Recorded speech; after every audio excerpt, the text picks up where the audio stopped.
Hello everyone, I am Arvind Vishkarma, your teacher for this topic. Let me explain this topic to you now. Topic called Types of Function. आज हम लोग types of function पढ़ेंगे। इसके पहले हम लोगों ने फंक्शन की डेफिनेशन पढ़ लिया था और उसकी कंडीशंस भी पढ़ा था। तो ये आप लोगों ने देखा कि इस तरीके से हम लोगों ने फंक्शंस के बारे में डिटेल में पढ़ा हुआ था। आज हम लोग क्या करेंगे, टाइप्स ऑफ फंक्शन पढ़ेंगे, यानी अब टाइप्स ऑफ फंक्शन क्या होता है। तो आइए हम लोग स्टार्ट करते हैं टाइप्स ऑफ फंक्शन के बारे में। सपोज कीजिए आपके पास जो फंक्शंस होता है वो y=f(x) ही होता है इस तरीके से, और इसमें ये नोट होता है कि एलिमेंट हमारे पास a to b में ही बनेंगे। तो ऐसे ही कंडीशंस होगी और इसको हम लोग आगे और डिटेल में जानना चाहेंगे कि ये कैसे बनेंगे।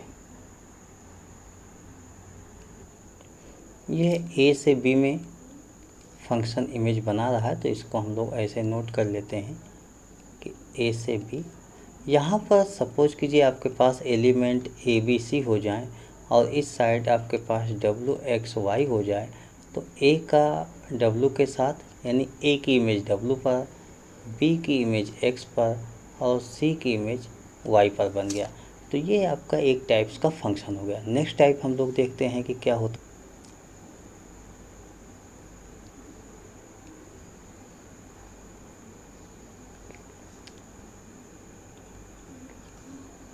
ये भी आपका फंक्शन f से ही बन रहा है और इसके एलिमेंट हम लोगों ने लेट कर लिया कि यहाँ पर a b c हो जाए, यहाँ पर w x y इस तरीके से यहाँ भी हो गया, या यहाँ पर z भी लिखा जा सकता है। एक और बढ़ा देते हैं। तो a की इमेज सपोज कीजिए मैंने x पर बना दिया, b की इमेज इस तरीके से y पर और c की इमेज W पर बना दिया। तो या इस तरीके से हमारे पास ये सेकंड हो गया। इसको मैंने फर्स्ट बोल दिया और ये सेकंड बोल दिया। देखिए यहाँ समझना ये होगा हमें कि हमारे पास A के सभी एलिमेंट की इमेज B में बन रही है, इमेज यूनिक है, और 1 की 1 पर, जैसे A की W पर, B की मतलब डिफरेंट की डिफरेंट पर बन रही है। और यहाँ पर ABC सभी की इमेज बन रही है B के एलिमेंट से, और सबकी यूनिक तो है ही है, सबकी डिफरेंट डिफरेंट है। जैसे A की X पर है, B की Y पर, C, मतलब ऐसा कुछ नहीं है कि दो की इमेज किसी एक पर बन रही हो। तो ऐसी कंडीशन को हम लोग नोट करते हैं 1 1 1 1, और ये भी 1 1 आपके पास है, मतलब एक की एक पर ही बन रही है।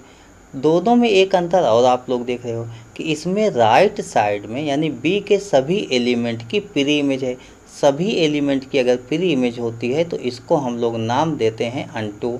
लेकिन सेकंड पार्ट में देखते हैं Z एक ऐसा एलिमेंट है जिसकी प्री इमेज A में नहीं है, और अगर प्री इमेज नहीं होता तो उसको लिखते हैं नॉट अनटू, और शॉर्ट में हम लोग इसको इनटू भी लिख सकते हैं, तो इनटू लिख लेते हैं, नॉट अनटू को इनटू लिखते हैं।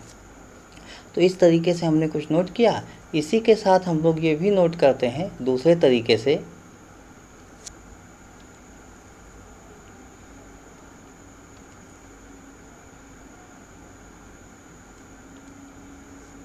ये A है और दिस आपके पास B है। ये आपका फंक्शन f से ये कनेक्टेड है।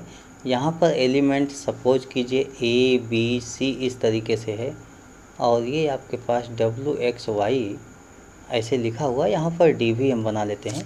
तो A आपके पास A की इमेज W पर बन रही है, B की इमेज X पर है, C की इमेज Y पर है, और D की इमेज W पर ऐसे बना दिया।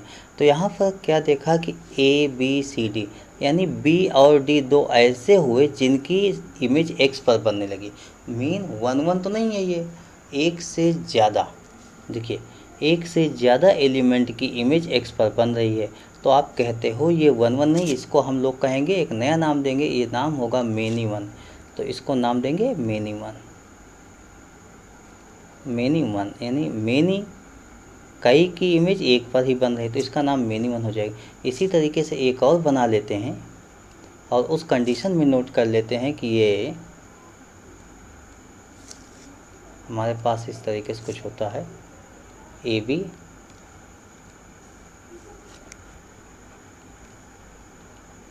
ये हमारा फिगर नंबर 4 हो गया और ये कनेक्टेड भी होगा इसी तरीके से F के माध्यम से।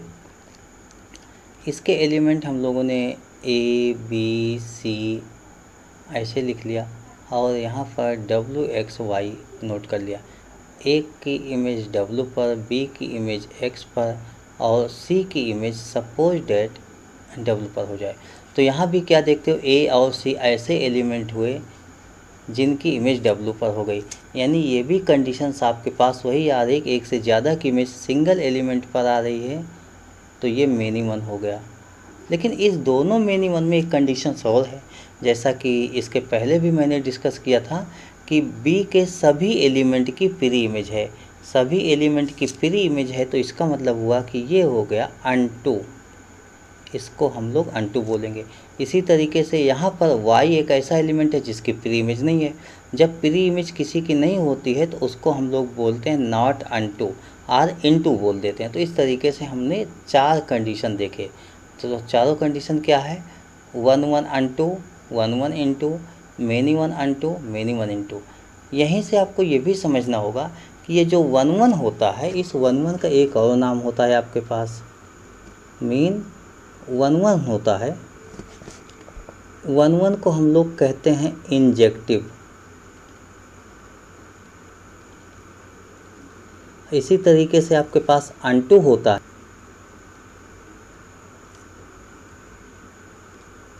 इसे हम लोग कहते हैं सरजेक्टिव।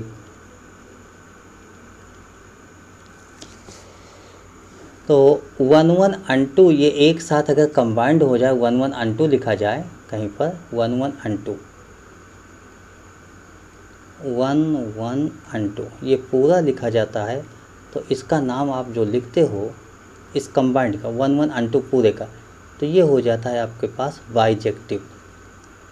यानी किसी ने कह दिया कि फंक्शन बाइजेक्टिव है, तो डैट मीन आप बोलोगे कि फंक्शन 1 1 अनटू है। तो इस तरीके से हमने डिफरेंट टाइप्स के 4 कंडीशन बताई, वो चारों कंडीशन आपको याद रखना होगा। अब हम लोग इसी को 1 1 को बाई ग्राफ समझने की कोशिश करते हैं कि इसको हम ग्राफ से कैसे निकाल सकते हैं और कैसे बता सकते हैं कि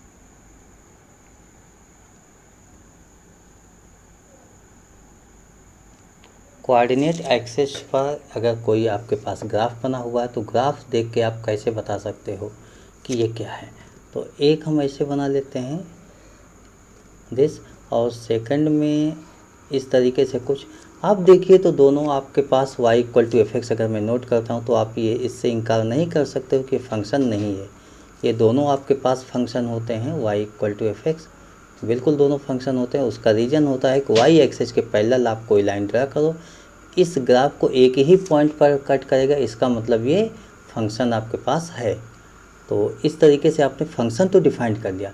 लेकिन एक बात देखते हो यहाँ, वो देखते क्या हो कि यहाँ पर x की कोई भी वैल्यू ले लूँ, जैसे देखिए यहाँ x लिख दूँ, तो इसकी रेस्पेक्टिव जो fx होगा वो ये हो जाएगा fx। इसी तरीके से मैं x की वैल्यू यहाँ पर अगर ऐसे ले लेता हूँ, ये इसको x1 लिया था तो ये x1 हो गया। अगर मैं इसको x2 लिख लेता हूँ, तो इसके रिस्पेक्ट में जो वैल्यू होगी y एक्सिस पर, ये f(x2) हो जाएगी। ऐसे नोट कर लोगे आप, f(x2). इसी तरीके से सेकंड ग्राफ में हम देखते हैं, सपोज कीजिए ये मेरा x1 है, तो इसके लिए जो वैल्यू हो जाएगी वो यहाँ पर, इस वैल्यू को हम लोग f(x1) कह देते हैं। और अगर इस साइड में देखूं कि मेरे पास x2 हो जाता है, तो इसके रेस्पेक्ट में जो ये वैल्यू हो जाएगी यहाँ पर, ये यहाँ से मैं अगर इसको इस पॉइंट को लिखना चाहूँ तो f(x2) हो गया। तो मिला क्या कि इसमें सेकंड ग्राफ में जो मैं सेकंड बना रहा हूँ, fx1 fx2 दोनों इक्वल है, लेकिन x1 x2 डिफरेंट है। फर्स्ट ग्राफ की जब बात की जाए, तो फर्स्ट ग्राफ में आप ऐसा देख रहे हो कि हमारे पास x1 x2 दोनों डिफ़र कर रही है, यहाँ पर दोनों वैल्यू अलग अलग है, और x1 x2 भी अलग अलग। लेकिन अगर fx1 और fx2 सेम हो जाए, जैसे मैं इस तरीके से आपको दिखाना चाहूँगा, सपोज कीजिए ये आपके पास ये वैल्यू यहाँ पर आ जाए ऐसे दिस, तो ये जाहिर सी बात x2 जो है वो भी चेंज होके यहाँ पर आते हुए यहाँ आके मैच कर जाएगी। मीन fx1 fx2 इक्वल होगा तो x1 x2 नहीं होगा, ये दोनों आके सेम टू सेम एक ही पॉइंट पर मैच कर जाएंगे। यहाँ पर ये कंडीशन हो गई। तो क्या देखा आपने कि फर्स्ट ग्राफ में अगर fx1 fx2 इक्वल होता है तो x1 x2 इक्वल होना चाहिए। मीन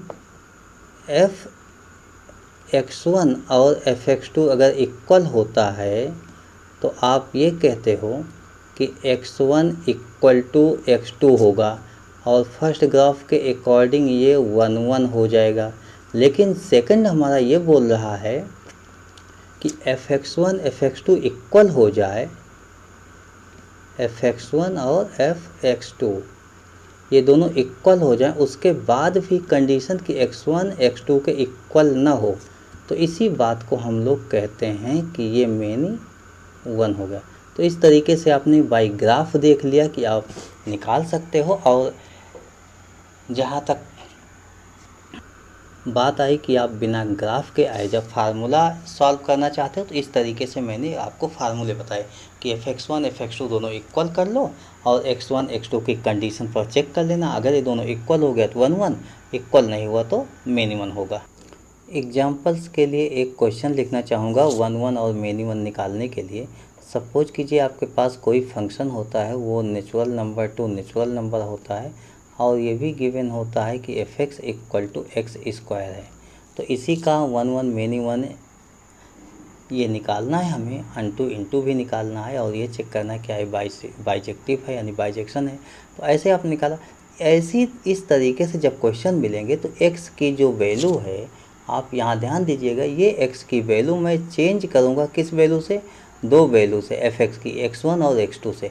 तो जाहिर सी बात x1 x2 कहाँ से आएगा, इसी n से आएगा, यहाँ से आएगा। तो आप लिखोगे यहाँ पर कि let x1 and x2 belong to natural number. Natural number mean यही नेचुरल नंबर, इससे बिलोंग करा दिया आपने। तो अब आप लिखते हो कि fx1 equal to x1 square, और अगर fx2 निकालने की बात आती है तो तुरंत आप लिखते हो कि x2 स्क्वायर हो जाएगा। इस तरीके से आपने fx1 fx2 स्क्वायर निकाल लिया, स्क्वायर में आ गया। तो fx1 और fx2 को इक्वल कर दो। फार्मूला तो यही था कि 1 1 हो या मेनी 1 हो, दोनों को इक्वल कर लिया करो। जैसे ही मैंने इक्वल किया, x1 square equal to x2 square आ गया। तो यहाँ पर आप देख रहे हो कि x1 x2 नेचुरल नंबर्स हैं। नेचुरल नंबर में ऐसे दो नेचुरल नंबर हो ही नहीं सकते जिनका स्क्वायर्स ऑलवेज इक्वल हो। तो स्क्वायर्स ऑलवेज इक्वल होगा, ऐसा कोई नेचुरल नंबर नहीं होता। इसका मतलब हुआ ये दोनों इक्वल एक ही केस में होते हैं, और वह केस ये होती है कि x1 इक्वल टू x2 हो। तो ऐसी केसेज में आपने देखा fx1 fx2 इक्वल दिया, अगर ये दोनों इक्वल हो गया, देयरफॉर ये फंक्शन कैसा हो जाएगा, 1 1 फंक्शन हो जाएगा। अब अगर इसी में मुझे अनटू चेक करना है तो अनटू चेक करने के लिए ये करेंगे कि fx की वैल्यू हमारे पास होती है एक्स स्क्वायर, ये नोट करते हैं। fx को ही हम लोग y लिखते हैं, तो y equal to x square हो गया। अब यहाँ से x की वैल्यू निकाल दिया, x की वैल्यू निकालते हैं तो ये अंडर रूट y हो जाएगा। अंडर रूट y हो जाएगा, मीन y की वैल्यू यहाँ पर क्या होगी ये देखना होगा। तो y always greater than or equal to 0 होगा। बट कंडीशन गिवन है कि y भी बिलोंग टू नेचुरल नंबर ही होना चाहिए। तो ठीक है, नेचुरल नंबर होना चाहिए, बट y की वैल्यू तो आप ऐसा कोई भी नंबर जैसे 2 पुट कर सकते हो, 3 पुट कर सकते हो, 4 पुट कर सकते हो। तो अगर आप y की वैल्यू यहाँ 2 पुट कर दोगे तो for y equal to 2 x not belong to natural number, इसलिए कि आपने 2 पुट किया तो अंडर रूट 2 एक्स की वैल्यू आए, वो तो नेचुरल नंबर नहीं होगा। और नेचुरल नंबर नहीं होगा, इसका मतलब हुआ कि y की वैल्यू जो 2 है उसकी प्री इमेज पॉसिबल नहीं है। अगर प्री इमेज पॉसिबल नहीं है तो इससे आपने ये कह दिया कि यह फंक्शन हमारे पास नॉट अनटू होगा, मीन इनटू हो जाएगा। तो अब आप लिखोगे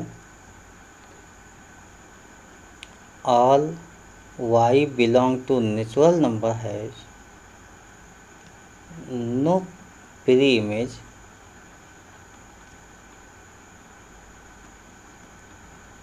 in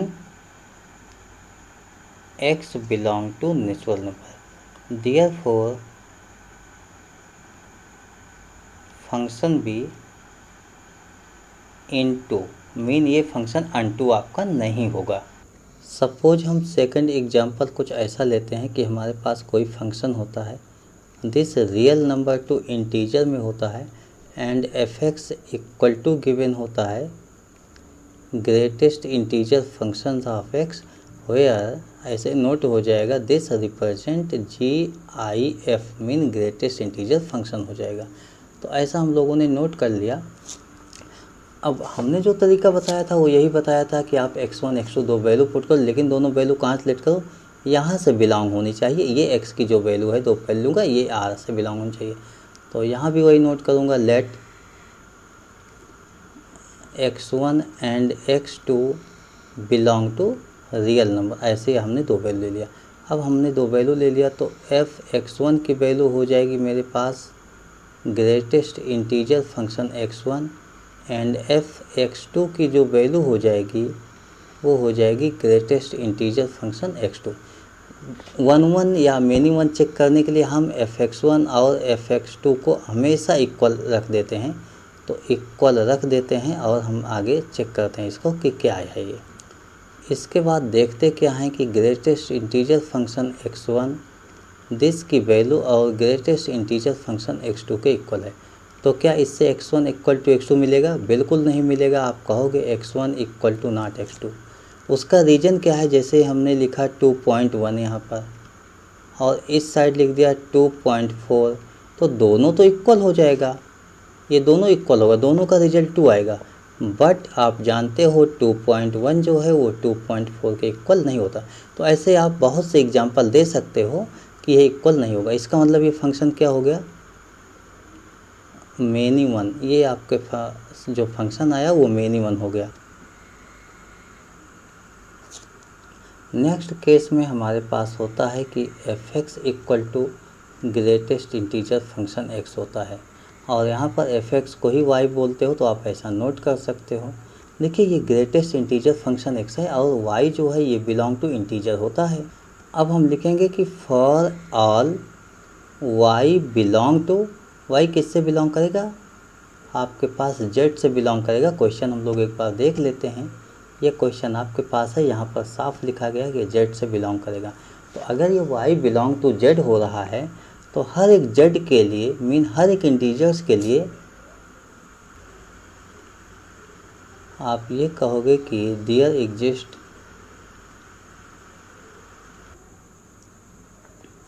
x belong to real number, mean real number से कोई ना कोई पॉइंट आ ही जाएगा।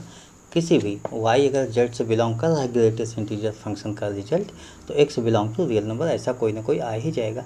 मीन हर एक इंटीजर्स के लिए, हर एक इंटीग्रल वैल्यू के लिए आप x में प्री इमेज पाओगे जो रियल नंबर से होगा। तो अगर सबके लिए प्री इमेज है, देयरफॉर दिस फंक्शन भी अनटू, तो आपके पास ये फंक्शन टोटल क्या हो गया? Hence we get. अब आप फंक्शन क्या लिख दोगे? Many one onto, many one onto. तो इस तरीके से मैंने आपको दो एग्जांपल बताए। ऐसे क्वेश्चंस आप और भी सॉल्व कर सकते हो और अगर कहीं प्रॉब्लम होती है तो आप मुझसे डिस्कस भी कर सकते हो। इन सब के बाद आपके पास कुछ ना कुछ क्वेश्चंस होंगे। तो क्वेश्चन ऐसा भी हो सकता है कि नंबर ऑफ फंक्शंस कितने हो सकते हैं, जैसे नंबर ऑफ फंक्शन ये टोटल कितने हो सकते हैं, ऐसा आपके पास एक क्वेश्चन हो सकता है। क्यों हो सकता है? क्योंकि आपने कहा था एफ ए से बी होता है और ए के सभी एलिमेंट की यूनिक इमेज बी में होती है। तो बिल्कुल आप ऐसा बोल सकते हो फंक्शन की डेफिनेशन के अकॉर्डिंग ही। तो हमारे पास फंक्शन की डेफिनेशन है, उसके अकॉर्डिंग आप बोल सकते हो। वापस आते हैं, मैं फंक्शन की डेफिनेशन आपको दिखाता हूँ। इस तरीके से आपने यहाँ पर फंक्शन की डेफिनेशन देखी हुई है। ये आपके पास फंक्शन की डेफिनेशन होती है दिस। तो यूनिक इमेज होता है सबका। तो ये नंबर ऑफ फंक्शन कितना होता है, हम लोग इस पर डिस्कस करना चाहेंगे कि नंबर ऑफ फंक्शन हमारे पास होगा क्या।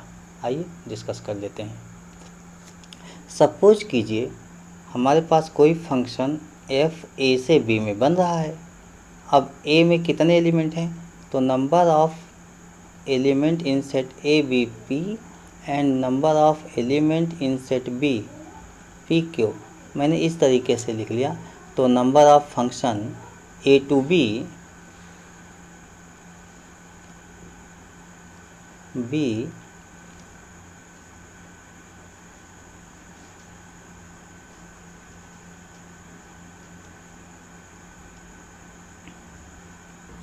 इसी तरीके से नंबर ऑफ वन फंक्शन होता है, तो नंबर ऑफ वन फंक्शन क्या हो जाएगा, ये भी आप देख लो, नंबर ऑफ वन फंक्शन। अच्छा, इसका डेरिवेशन मैं यहाँ नहीं बता रहा हूँ आप लोगों को, ये सब क्लास में डिस्कस होता है, लेकिन आपको एक फार्मूला बता दे रहा हूँ कि आप इसको अवश्य याद रखिएगा। नंबर ऑफ वन फंक्शन कितना होता है, ए टू बी, वही तरीका है ए टू बी, ए से बी में। तो हमने यही बताया कि नंबर ऑफ़ ए पी लिखना, नंबर ऑफ़ बी क्यू यहाँ भी हम लोग लिखेंगे, और ये हो जाएगा आपके पास 0 होगा if P is greater than Q हो जाएगा,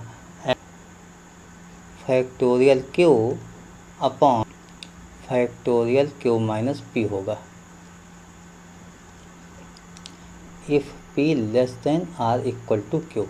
तो ये नंबर ऑफ वन फंक्शन हो गया। इसी तरीके से नंबर ऑफ अनटू फंक्शन क्या होगा, नंबर ऑफ अनटू फंक्शन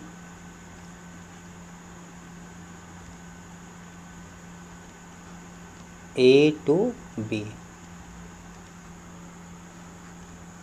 ये हमारे पास होता है। अगर मान लीजिए p लेस देन q हो जाएगा तो ये तो 0 हो जाएगा पहली केस। उसके बाद सपोज p की value greater than r equal to q हो जाती है, तो summations of r 1 to q minus 1 to the power q minus r and q c r to the power p, ये आपके पास एक फार्मूला हो गया। तो इस फार्मूले के अकॉर्डिंग आप इनके नंबर्स बता सकते हो कि कितने फंक्शंस होते हैं। जैसे नंबर ऑफ फंक्शन कितने होते हैं, नंबर ऑफ वन फंक्शन कितने होते हैं, नंबर ऑफ अनटू फंक्शन कितने होते हैं। और नंबर ऑफ फंक्शन में यहाँ तक ही, इतना ही। अगली क्लास में जब हम लोग मिलेंगे तो वहाँ पर डिस्कस करेंगे इनवर्स ऑफ फंक्शन। तो I hope you understood the explanation of the topic types of function. Thank you.